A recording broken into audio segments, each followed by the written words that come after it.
Neste momento, estou desenvolvendo o começo da história, que iniciei com o título que lhe deu o sopro inicial de vida. No quiosque de livros da praça, li um poema no qual o autor, roubei dele o título da minha história, diz que o mundo é doloroso, os seres humanos não merecem existir, e ele, poeta, suspeita que a crueldade da sua imaginação está de certa forma conectada com seus impulsos criativos. Matar a velha, não a crueldade, como disse o poeta, mas a força do meu ato e não apenas da minha imaginação foi a impulsão que fará de mim um verdadeiro escritor. Tenho agora o começo, tenho o meio e o fim. Pequenas criaturas, o começo. Oi, pessoal, bem-vindos ao canal e a mais uma aula. A gente vai falar hoje sobre Rubem Fonseca, um dos escritores da nossa literatura brasileira. Eu iniciei com um trecho do conto Começo, onde Rubem Fonseca fala sobre o ato de escrever. Então, José Rubem Fonseca nasceu em Juiz de Fora, Minas Gerais, em 11 de maio de 1925. E ele faleceu há cerca de algumas semanas, no dia 15 de abril deste ano, no Rio de Janeiro. Ele era formado em Direito e exerceu várias atividades antes de se dedicar à literatura inteiramente. Ele foi comissário da polícia no 16º Distrito Policial em São Cristóvão, no Rio. E muitos dos fatos vividos durante a época em que ele foi delegado, enquanto ele foi policial, são eternizados nos seus trabalhos, nos seus contos, nas suas histórias.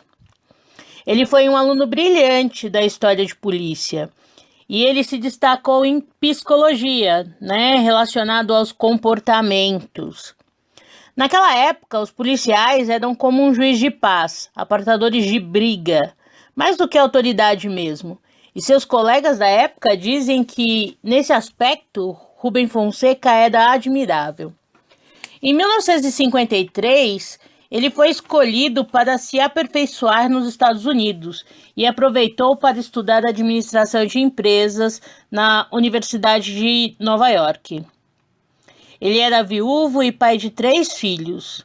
Ele adorava o anonimato e era descrito pelos amigos como uma pessoa simples, afável e de bom humor. Ao longo de sua carreira, ele recebeu diversos prêmios literários, como Coruja de Ouro, Kikito, Jabuti e o prêmio da Associação Paulista dos Críticos de Arte.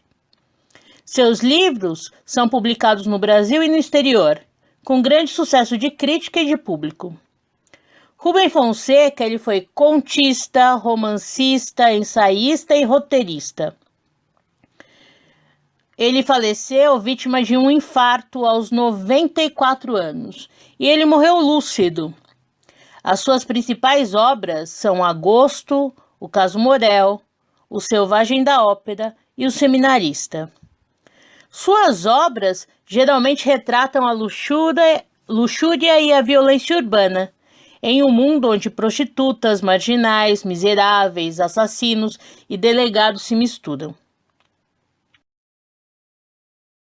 Em um discurso, por ocasião do Prêmio Literário Correntes da Escrita em Póvoa do Varzim, Portugal, em 2012, Rubem Fonseca ele deu a seguinte declaração: a escrita é um risco total.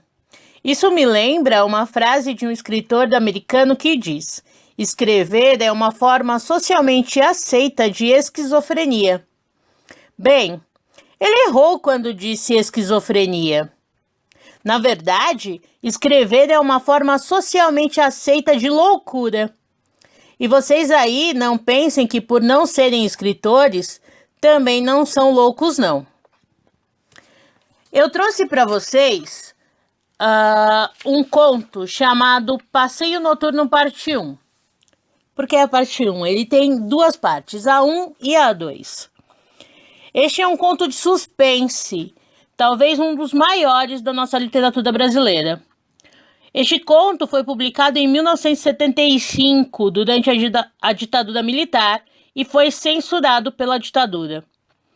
O conto está no livro Feliz Ano Novo, e sua construção gera um suspense, no qual é impossível identificar qual a atitude pretendida pelo empresário. O narrador é a personagem principal e não sofre mudança considerável ao longo da narrativa, ao longo da história. Claro que é possível verificar que atrás do empresário bem-sucedido, do pai de família, há um assassino que justifica suas execuções como uma fuga da sua terrível realidade. O tempo neste conto é cronológico. Afinal, isso acontece toda noite. E é uma noite que se estende até a madrugada, numa rotina após chegar do trabalho. O espaço geográfico é a cidade, é urbano. E a temática é o estresse cotidiano de uma grande cidade, que desencadeiam as ações. Este conto pode ser comparado aos contos de Edgar Allan Poe. O suspense e a perversidade dos narradores se assemelham. Então, vamos aí ao conto Passeio Noturno, parte 1. Eu já enviei para vocês, então vocês deram uma lida antes, então agora eu vou fazer a leitura, tá bom? Passeio Noturno, parte 1. Rubem Fonseca. Cheguei em casa carregando a pasta cheia de papéis, relatórios, estudos, pesquisas, contratos.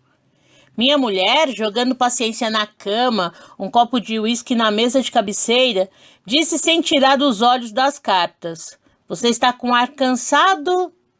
Os sons da casa, minha filha, no quarto dela treinando impostação de voz, a música quadrifônica do quarto do meu filho. "Você não vai largar essa mala?" perguntou minha mulher. "Tira essa roupa, bebe um esquinho. Você precisa aprender a relaxar." Fui para a biblioteca, lugar da casa onde gostava de ficar isolado, e, como sempre, não fiz nada. Abri o volume de pesquisa sobre a mesa. Não vi as letras e números. Eu esperava apenas. "Você não para de trabalhar. Aposto que os teus sócios não trabalham nem a metade e ganham a mesma coisa." Entrou a minha mulher na sala com um copo na mão. "Já posso mandar servir do jantar?"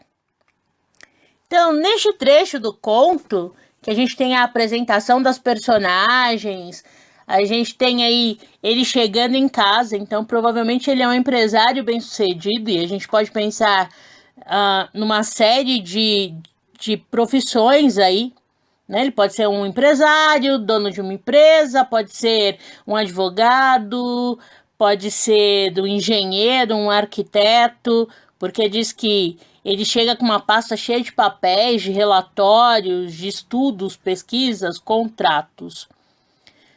Mostra também que a situação de vida deste homem é razoavelmente boa, né? Porque pensa, só ele trabalha, a mulher está em casa, os 2 filhos estão em casa. Dá para perceber que a casa não é uma casa pequena, porque tem o quarto dele, tem o quarto da filha, o quarto do filho. Os filhos mexem com música, então já tem um equipamento que tem dinheiro envolvido. A mulher está tomando uísque, então pensa que a situação de vida deles é uma situação boa. E ele chega em casa, parece que meio estressado, né? Depois de um dia de trabalho. E ele se isola na biblioteca, né? Mais um ponto aí para a gente analisar e pensar aqui. Poxa vida, quem é que tem uma biblioteca em casa hoje? Né? Às vezes a gente tem um lugar onde a gente coloca os livros, mas não uma sala onde a gente tem estantes, mesa, cadeira, né? E aí, a pergunta final deste trecho do conto é: já posso servir do jantar? Então, provavelmente eles têm uma empregada, mostrando aí essa situação de vida deles. Então, vamos para a próxima parte. A copeira servia a francesa. Meus filhos tinham crescido. Eu e minha mulher estávamos gordos. "É, aquele vinho que você gosta." Ela estalou a língua com prazer. Meu filho me pediu dinheiro quando estávamos no cafezinho. Minha filha me pediu dinheiro na hora do licor. Minha mulher nada pediu. Nós tínhamos conta bancária conjunta. Vamos dar uma volta de carro? Convidei. Eu sabia que ela não ia. Era a hora da novela. Não sei que graça você acha em passear de carro todas as noites. Também, aquele carro custou uma fortuna. Tem que ser usado. Eu é que cada vez me apego menos aos bens materiais, minha mulher respondeu. Então, neste trecho, a gente tem a copeira que serve o jantar, tem todo um estilo, todo um ritual para servir o jantar. Ele fala sobre o tamanho dos filhos, sobre ele e a mulher estarem gordos, então não tem exercício físico, né? É só alegria, todo mundo fica lá de boa, né? Só come, bebe, não tá muito preocupado com outras coisas. E aí a gente percebe de novo mais marcas aqui da condição financeira deles, que é, então depois do jantar, durante o jantar eles tomam um vinho, depois do jantar o café e o licor. Então tem todo um ritual. E aí o filho perde dinheiro, a filha perde dinheiro e a mulher não perde dinheiro, afinal a conta deles é junto e ela já gasta o dinheiro dele. Aqui ele faz um convite para a mulher para ela dar uma volta com ele de carro. Mas a gente percebe que ele também não tinha intenção de que ela aceitasse. Porque ele já faz esse pedido justamente na hora da novela, porque sabe que ela não vai sair de casa. Então, é proposital. Mas por que será que ele não quer que ela vá junto com ele?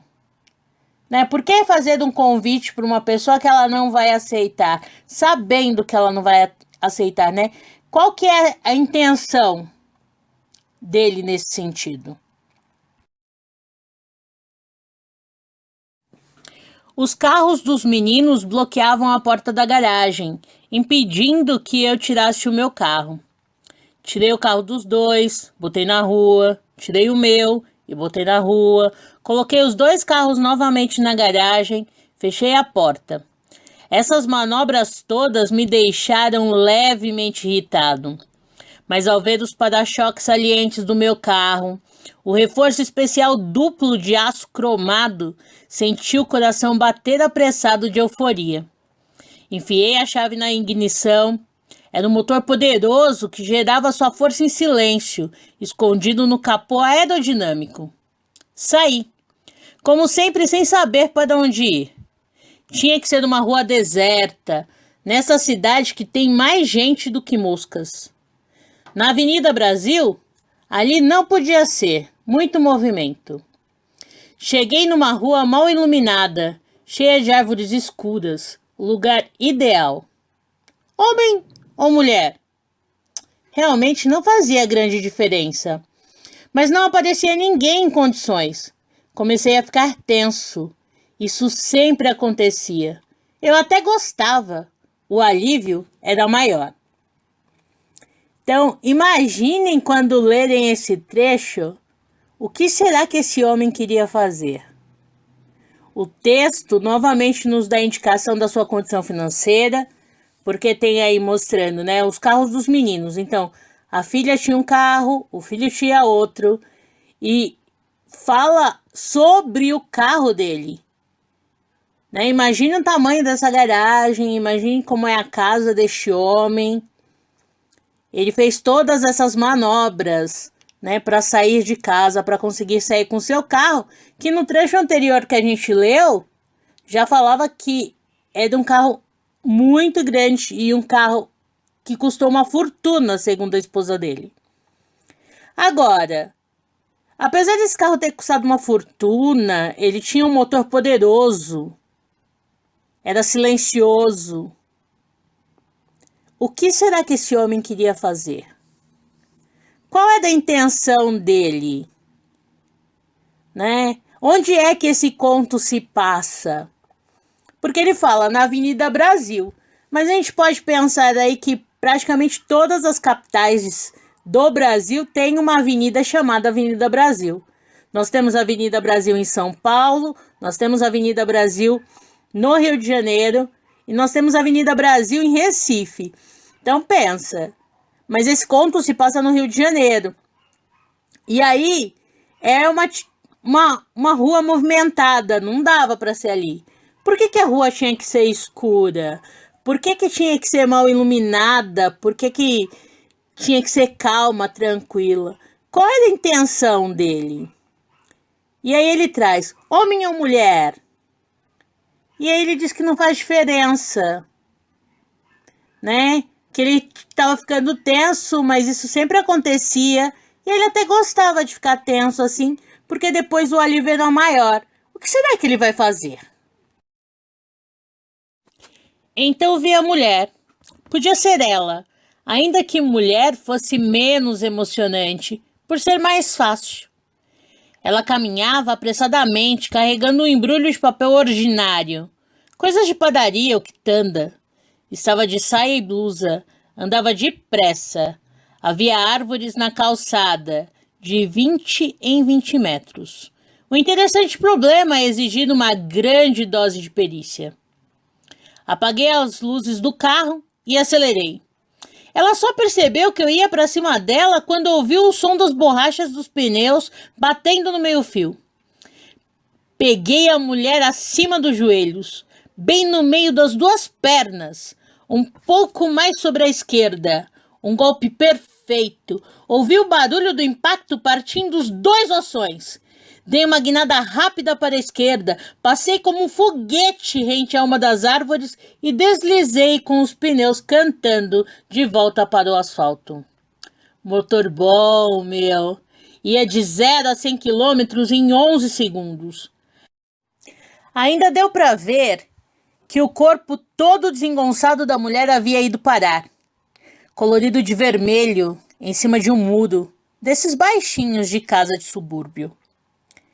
Então, nesse trecho a gente descobre o que esse homem fazia todas as noites. Na realidade, a gente ficava pensando, né, no começo, por que será que ele não queria que a mulher fosse? Será que ele tinha uma amante?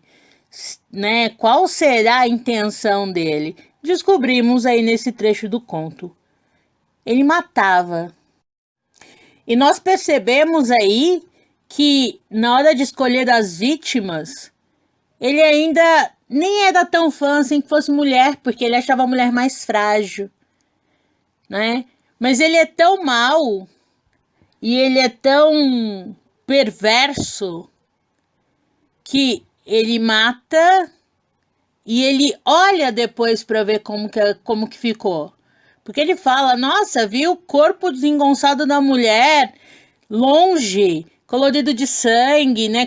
Colorido de vermelho em cima do muro. Então, ele é perverso e ele mostra toda a sua perversidade, toda a maldade nesse trecho que a gente acabou de ler. Examinei o carro na garagem.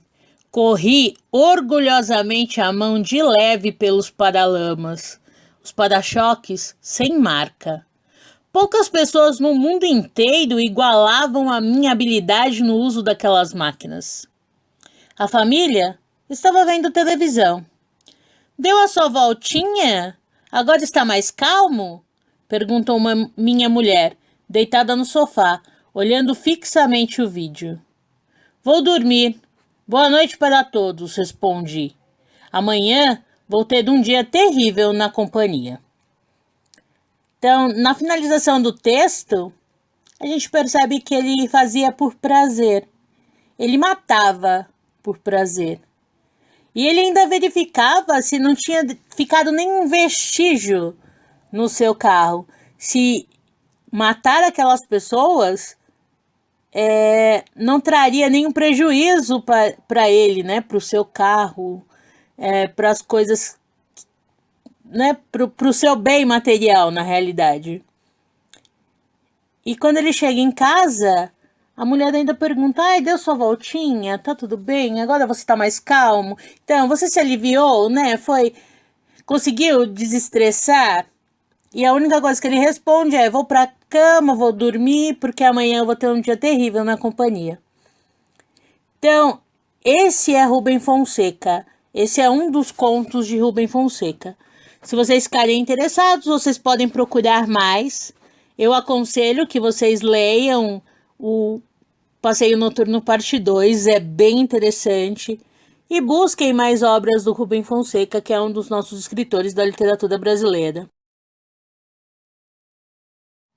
Espero que vocês tenham gostado, tenham curtido.